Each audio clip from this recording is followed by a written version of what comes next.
చేస్తలేమో మేము కూడా red book maintain చేస్తున్నాం. రెడ్ బుక్లు అన్ని పేర్లు రాసుకుంటున్నాం మేము కూడా, నో ప్రాబ్లం.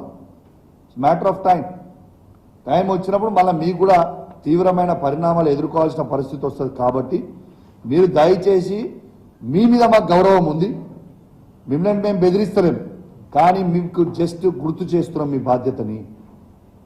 కాబట్టి బాధ్యత తప్పకుండా, మీకు అధికారులు బాధ్యత తప్పకుండా, దయచేసి ప్రోటోకాల్ తప్పకుండా, ఎమ్మెల్యేలు బీఆర్ఎస్ పార్టీ వాళ్ళు కావచ్చు, కాంగ్రెస్ పార్టీ వాళ్ళు కావచ్చు, బీజేపీ పార్టీ వాళ్ళు కావచ్చు, అందరు కూడా ప్రజలు ఓట్లు వేస్తేనే గెలిచిన వాళ్ళు.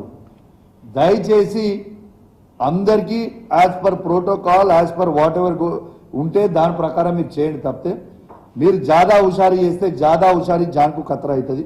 తర్వాత మీ ఇష్టం అని చెప్పి మీ అందరికి కూడా తెలియజేస్తూ సెలవు తీసుకుంటా ఉన్నాను. జై తెలంగాణ, జై KCR. Thank you very much.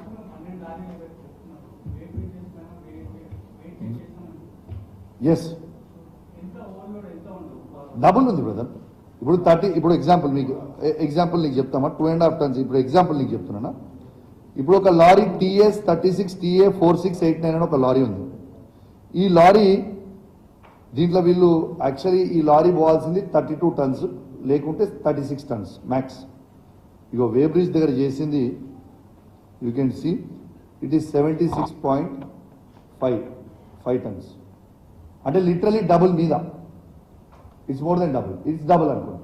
దానికి లారీ ఇస్ ది 14 ton తీసేస్తే, లారీ వెయిట్ 14 ton తీసేస్తే it is double the wait.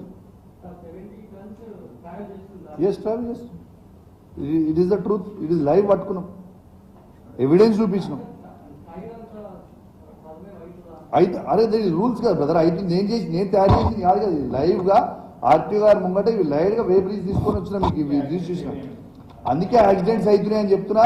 ఆ లారీ తట్టుకోలేక దాని కెపాసిటీ 32 tons ఉంది, వాళ్ళు 73 tons అలా తీసుకుపోతున్నప్పుడు ఏమవుతుంది, దాంట్లో బ్యాలెన్స్ ఉండదు, దాంట్లో ఫ్లై యాష్ అంతా పైనుంచి వస్తుంది, అదంతా రోడ్డు మీద పడుతుంది. ఆ రోడ్డు మీద పడడంతో ఏమవుతుంది, ఎవరైనా బైక్లో పోయేవాళ్ళు ఎవరన్నా కావచ్చు. అదే విధంగా చెప్తారు మీకు, ఆ లారీ రోడ్డు మీద పడడంతో ఆ ఫ్లై యాష్ రోడ్డు మీద పడుతుంది, బండ్లు స్కిడ్ అవుతాయి. అదే 2 wheeler మీద స్కిడ్ అయితే ఒక పేద అబ్బాయి, అఖిల్ అనే అబ్బాయి స్కిడ్ అయి చనిపోయింది. నా దగ్గర మిత్రుడు చనిపోయింది. ఇప్పుడు young boy is just around 27-28 years ఉంటాడు. వాళ్ళ కుటుంబాన్ని ఎవరు చూసుకోవాలి బ్రదర్? ఎంత దారుణం. అప్పటిదాకా దీని సంగతి ఏంటో తెలియదు నాకు. అఖిల్ జరిగిపోయిన తర్వాతనే దీని సంగతి తెలిసి దీని గురించి మాట్లాడడం జరుగుతుంది. నేను దీని గురించి ఏదో డైరెక్ట్గా పెట్టి చెప్పట్లేదు. నేను 1.5 month నుంచి రెగ్యులర్గా అధికారులకు చెప్తా ఉన్నాను, ఇది చాలా డేంజరస్ స్కీమ్ అవుతుందండి, చెక్ చేసుకోండి అని చెప్తా ఉంటే చాలా లైట్గా తీసుకున్నారు. ప్రజలందరూ కూడా ఇబ్బంది పడుతుంటే యువకులు మొత్తం నా దగ్గరకు వచ్చి చెప్పిపోయిన తర్వాతనే దీన్ని చేయడం జరిగింది. హుజరాబాద్లో ఉన్న యూత్ అంతా నా దగ్గరకు వచ్చి, అన్న ఇట్లా అవుతుంది, మాకు ఇబ్బంది అవుతుంది, మా వాళ్ళు చనిపోయినరు, మీరు ప్లీజ్ దీని మీద స్పందించండి, దీనిలో లక్షల కోట్ల రూపాయల స్కామ్ అవుతుందని వాళ్ళు చెప్తేనే కదా నేను స్పందించింది.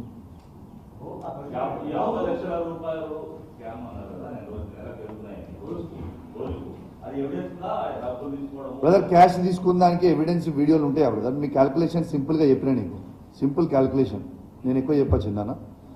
25,000 to 30,000 rupees పోతుంది దేనికి? ఒక్క లారీకి 32 tons ఆర్ 36 tons. దీనికి డబుల్ పోతుంది అనుకో, అదనపు 30,000 rupees మిగులుతున్నాయి కదా. ఆ 30,000 into 300 లారీస్ ఎవ్రీడే పోయేది 90 lakhs అవుతున్నాయి. 50 కాదు, 90 lakhs. కానీ ఆ 40 lakhs వీళ్ళకి పోతున్నాయి, ఆ 40 lakhs వీళ్ళకి పోతున్నాయి, 50 lakhs డైరెక్ట్ మంత్రికి పోతున్నాయి. ఈ మంత్రి గారి కలెక్షన్ బాయ్ పేరు కూడా చెప్తున్నా నీకు, పొన్నం ప్రభాకర్ గారి అన్న కొడుకు అనూప్ గారు. నేను చెప్పేది అబద్ధమైతే చందు, మీరు మీడియా ఉంది లైవ్, నువ్వు ఇప్పుడు కూడా నేను ఆ రోజు పట్టుకున్న రోజు రెడ్ హ్యాండెడ్ కూడా చెప్పిన చందు గారు, లైన్గా 100 లారీలు ఆగినాయి నేను హుజరాబాద్ ఆపిన రోజు. ఆర్టీఓ గారు ఆ రోజు శ్రవంతి అని ఆర్టీఓ గారు అనుకో, ఎంవీఐ కరీంనగర్ వచ్చిండ్రు, సీజ్ చేసి పోయినరు. తనకు చెప్పిన తన కళ్ళ ముందర నుంచి పోతున్నాయి బండ్లు, right in front of our eyes. లారీలన్నీ ఆగున్నా కూడా నేను ఫోన్ చేసి చెప్పినా కూడా బండ్లు సీజ్ చేయలేదు. What is the interest? Exactly ఎవరు? Okay sir we will look into it అంటారు, చేయరు. దాని అర్థం ఏంటిది?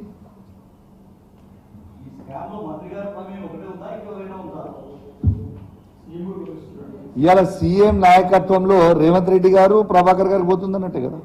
వాట్ ఎల్స్ దీంట్లో దీంట్లో అనేది ఏముంటుంది సార్? డెఫినెట్ కదా, ముఖ్యమంత్రి ఈజ్ ద బాస్, సీఎం గారి నాయకత్వంలో ఇద్దరు పంచుకుంటారేమో ఇద్దరు, అందుకే ఎవరు దాంట్లో స్పందిస్తలేరు. లేకుంటే మంత్రిది ఇంత పెద్ద స్కామ్గా నేను చెప్పిన మొత్తం దేశమంతా చూసింది.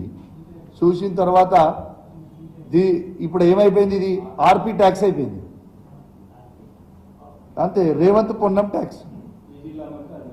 ఏది ఇప్పుడు ఎట్లయిపోయిందంటే this is become RP tax. Revanth Ponnam tax ని ఆర్పీ ట్యాక్స్ రెడీగా అయిపోయింది ఇది. కాబట్టి దీనికి కూడా కొత్త పేరు పెడుతున్నాం, మంచిగా చెప్పింది నాకు నుంచి అందించారు. This new name will be this is RP tax. Thank you.